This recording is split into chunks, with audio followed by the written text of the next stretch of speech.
أعوذ بالله السميع العليم من الشيطان الرجيم بسم الله الرحمن الرحيم الحمد لله رب العالمين والصلاة والسلام على أشرف الأنبياء والمرسلين سيدنا ونبينا محمد وعلى آله وصحبه ومن والاه.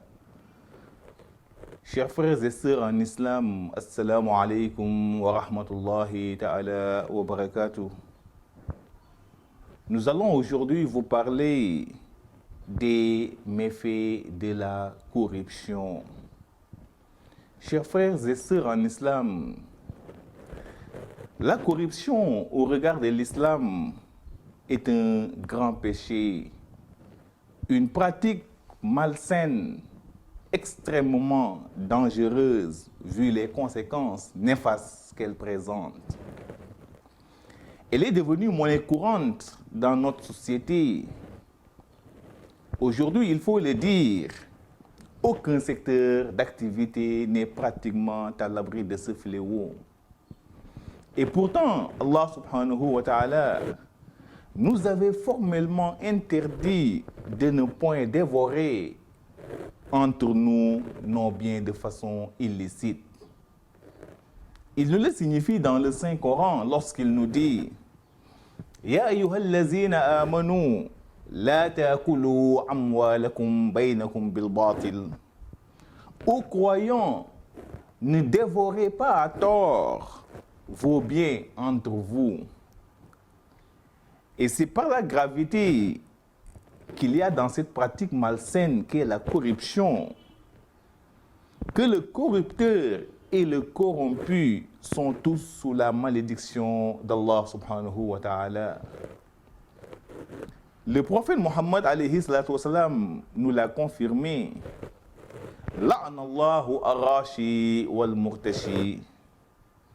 Allah subhanahu wa ta'ala a maudit le corrupteur et le corrompu.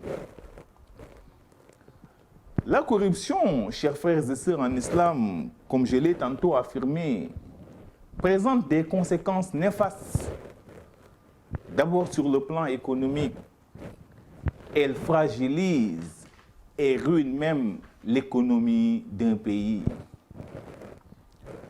Tout État où la corruption demeure la règle, cet État n'aura pas d'avenir et aura du mal à décoller sur le plan économique. La lutte contre la corruption demeure la base de tout développement.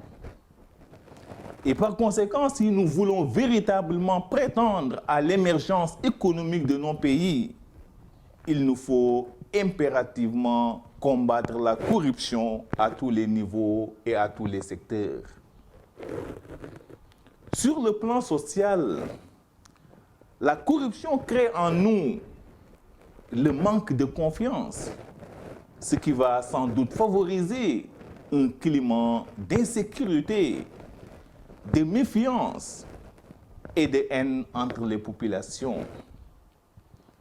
Et cela va compromettre sans doute la volonté d'Allah subhanahu wa ta'ala qui n'a jamais cessé de nous exhorter à l'union, au rassemblement et à la solidarité.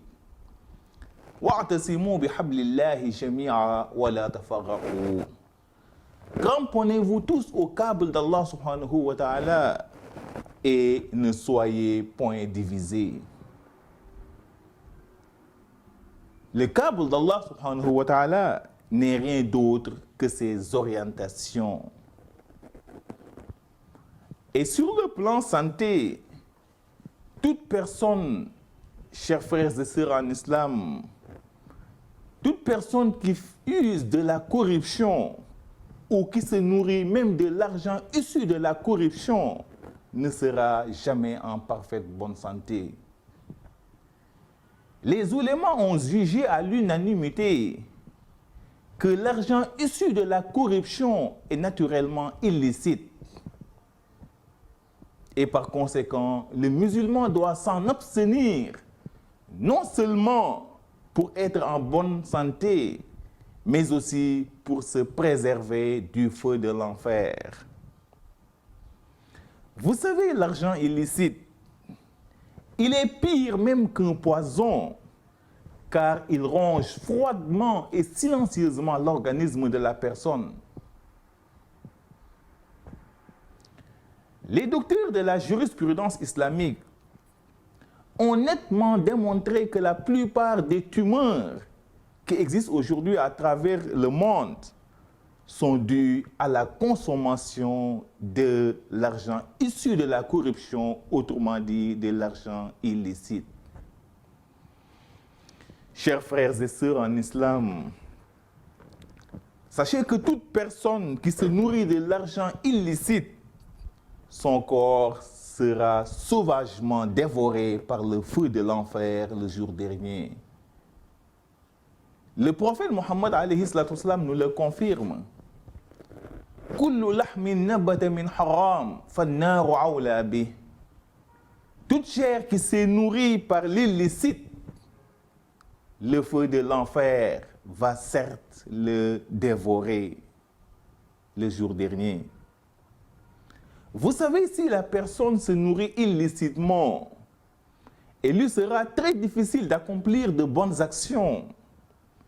Il lui sera également difficile d'adorer Allah subhanahu wa ta'ala de façon convenable.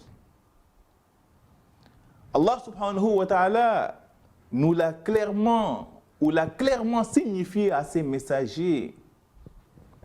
Ya ayyuha rusul, kulu min at-tayyibat wa'amalu salihan inni bima ta'maluna alim. Ô messagers, consommez du licite afin que vous puissiez accomplir de bonnes actions. Car inni bima ta'maluna alim. Je sais parfaitement ce que vous faites. La consommation de l'illicite, chers frères, en islam, peut même impacter sur la moralité de nos enfants. Et c'est la raison pour laquelle l'islam exige à tout parent de ne nourrir son enfant qu'avec du licite. Et cela fait partie même des devoirs d'un parent envers son fils. Vous savez, si le parent nourrit son fils avec de l'illicite, cela va sans doute compromettre son éducation de base, voire son devenir. Vous savez, l'enfant, il naît avec une nature propre, en toute sainteté. Ce sont ses propres parents qui vont déterminer en grande partie son devenir. C'est ce que le prophète Mohammed alayhi salatu wassalam nous dit. Kullu mawludun yuladu ala al-fitra fa abawahu yuhawwidanihi aw yunassaranihi aw yumajjisanihi. Que tout enfant qui vient au monde, il naît avec une nature propre en toute sainteté. Son devenir est entièrement entre les mains de ses parents. Ce sont ces derniers qui feront de lui qu'il soit juif, chrétien ou animiste. Pour vous dire que le parent joue un rôle très déterminant sur le devenir de son enfant. Et par conséquent, tout parent qui nourrit son enfant de façon illicite, cet enfant-là sera fort possible un délinquant qui va représenter un danger même pour sa société. Et il faut le dire aujourd'hui, il y a une fuite de responsabilité avérée de la part de certains parents qui ne ménagent aucun effort quant à l'origine de ce qu'ils donnent à leurs enfants. Quant à également l'éducation et le devenir même de leurs enfants, c'est le cadet de leurs soucis. Ce qui a aujourd'hui, ce qui a véritablement engendré ou accentué même la crise des valeurs que nous assistons aujourd'hui dans notre société. Chers frères et sœurs en islam, si les musulmans s'adonnent à la corruption,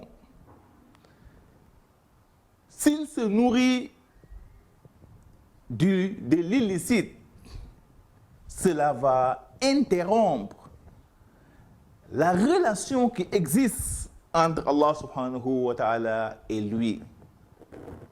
Ce qui fait qu'il ne pourra plus être en parfaite communion avec son Seigneur.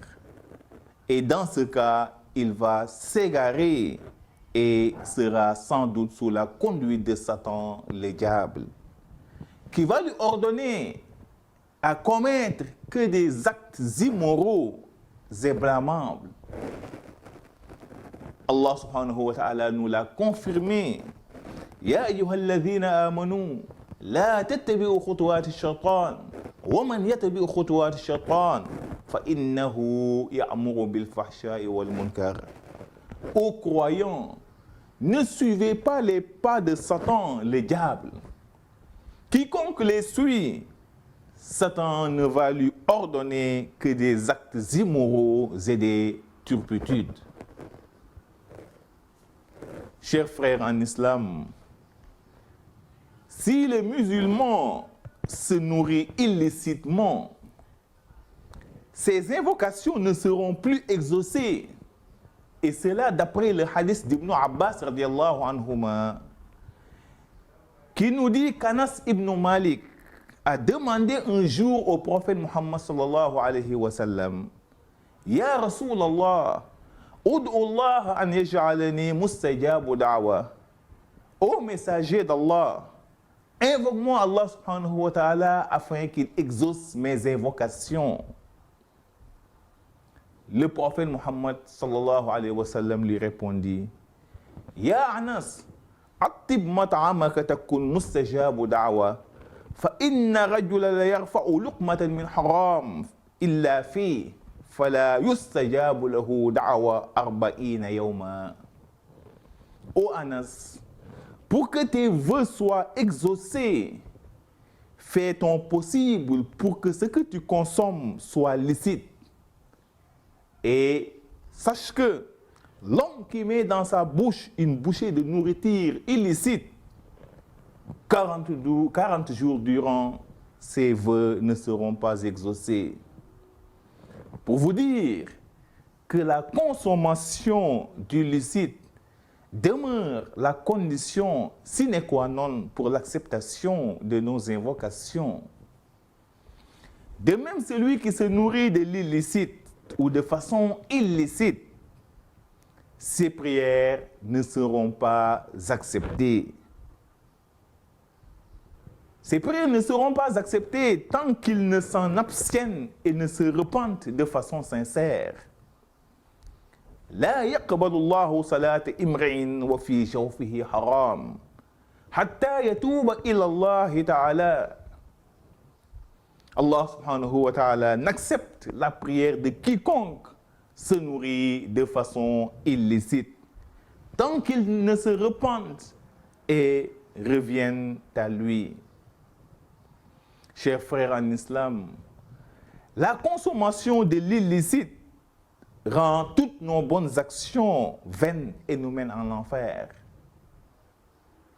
Le prophète Muhammad sallallahu alayhi wa sallam nous dit que le jour de la résurrection, on fera venir des hommes ayant à leur actif de très bonnes actions semblables à la hauteur d'une montagne que l'on nomme Tuhama.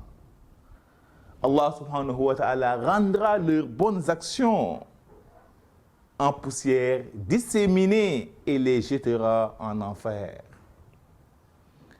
On demanda au prophète Muhammad sallallahu alayhi wa sallam, Kayfa zalik? Qu'en est-il? Qu'a-t-on fait ces gens? Il répondit, ces gens priaient régulièrement, jeûnaient régulièrement, s'acquitter de la zakat et effectuer annuellement le pèlerinage au lieu saint de l'islam. Mais malgré tout, ils prenaient l'argent illicite qu'on leur offrait. C'est pour cela Allah subhanahu wa ta'ala a rendu leurs bonnes actions vaines et les a tous jetés en enfer, wal iyazu billah, qu'Allah nous en préserve. C'est pourquoi nous devons prendre la précaution de s'interroger sur la provenance de l'argent qu'on nous offre pour ne pas subir le même sort que ces gens-là. Celui également qui effectue son pèlerinage au lieu saint de l'islam avec de l'argent illicite, son pèlerinage sera tout simplement réfuté. Man hajja bimal al-haram faqala labayk qala al-malak la labayk wa la sa'adayk hajjuka mardudun alayk, affirme le prophète Muhammad sallallahu alayhi wa sallam. C'est lui qui effectue le pèlerinage à la Mecque avec de l'argent illicite et dit: Seigneur, me voilà. Je réponds à son appel. Un ange lui dira: tu n'es pas le bienvenu et ton pèlerinage est refuté. Donc, chers pèlerins, pour prétendre à un pèlerinage exaucé, il vous faut impérativement l'effectuer avec de l'argent licite. Le jour dernier, pour vous montrer toujours les méfaits de la corruption, le jour dernier, aucun serviteur ne franchira un pas tant qu'il ne sera pas interrogé sur l'origine donc de sa richesse, affirme le prophète Muhammad alayhi salatu wasalam toujours. Wa an malihi min ayna iktasabahu wa fima anfaqahu. On interrogera le serviteur sur l'origine de sa richesse, comment elle l'a acquise et où elle l'a dépensée.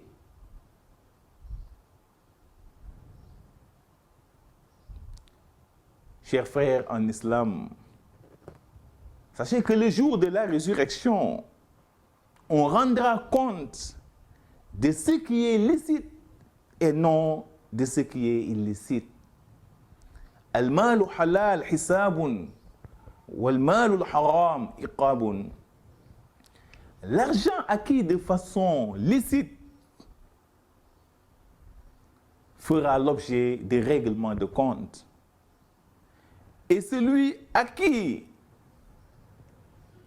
illicitement fera l'objet de châtiment. Le prophète Muhammad alayhi salatu wasalam nous affirme que le licite est bien clair ainsi que l'illicite. Maintenant, entre les deux, il y a ce qu'on appelle ashubuhat, c'est-à-dire les choses qui ne sont pas claires, qui sont équivoques. Et il nous invite à nous abstenir de ces choses qui sont louches, qui sont équivoques. إن الحلال بين وإن الحرام بين وبينهما مشتبهات لا يعلمهن كثير من الناس فمن اتقى الشبهات استبرأ لدينه وإرضه ومن وقع في الشبهات وقع في الحرام. Il nous dit que le licite est bien clair ainsi que l'illicite. Maintenant, entre ces deux, il y a des choses qui sont louches, qui ne sont pas claires, que beaucoup de gens ignorent. Celui qui les évite est scrupuleux quant à sa religion et à son honneur. Quant à celui qui tombe dans ce qui est louche, il est semblable à un berger qui fait paître son troupeau dans un domaine réservé et qui est sur le point d'y pénétrer. Il continue toujours ce hadith en nous disant: Ala wa inna fil jasadi mudra, iza saluhat saluha al jasada kullu, wa iza fasadat fasada al jasadu kullu. Il y a dans le corps de l'homme un bout de chair qui, en devenant sain, laisse tout le corps sain, et en devenant corrompu, laisse également tout le corps corrompu. Ala wa hiya al-qalb. Ce bout de chair n'est rien d'autre que le cœur.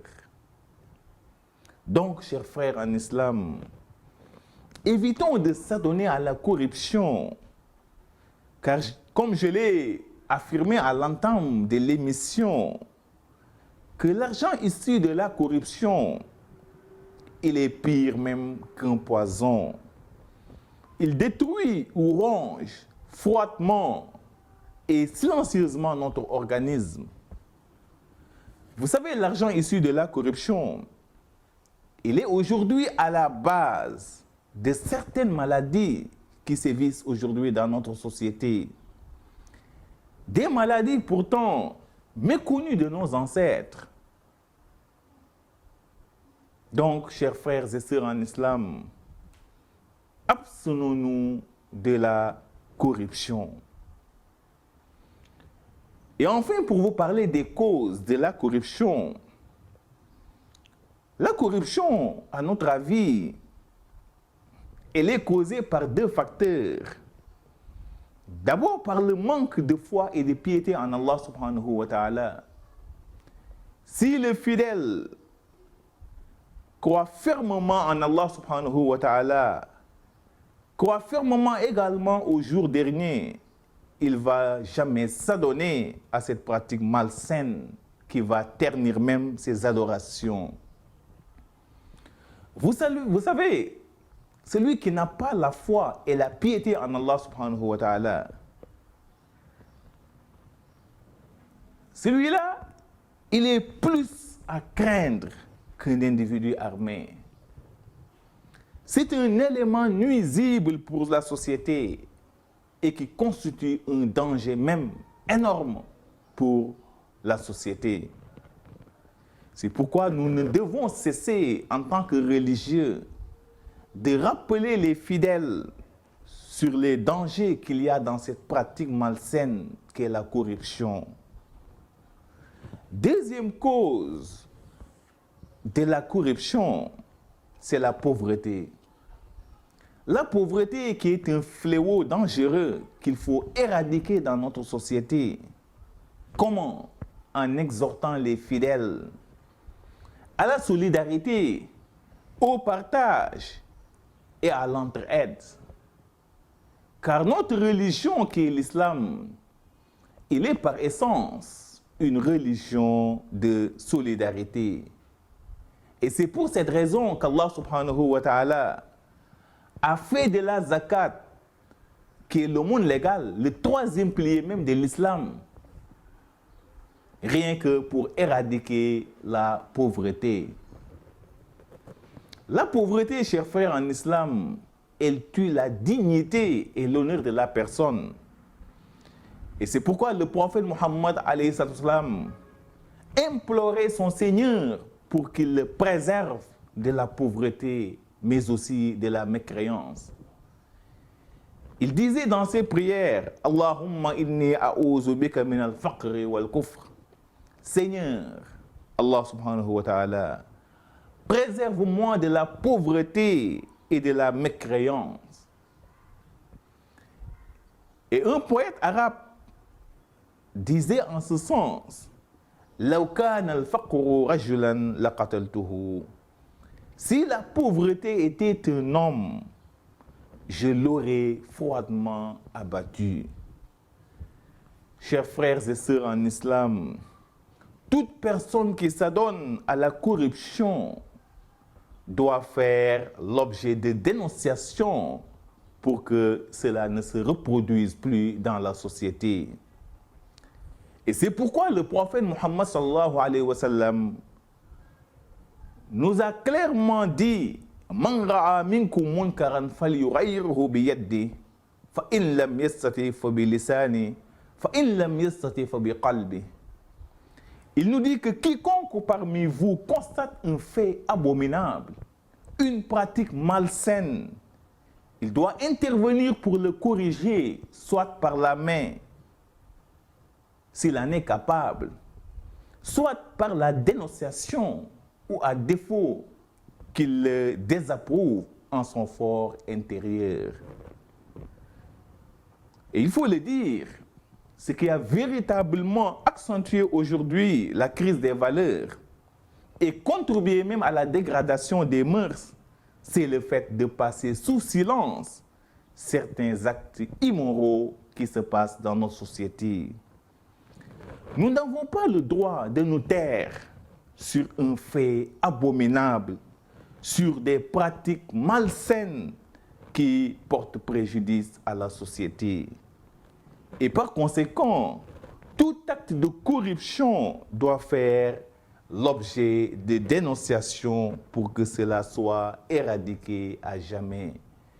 Nous voilà au terme de notre émission.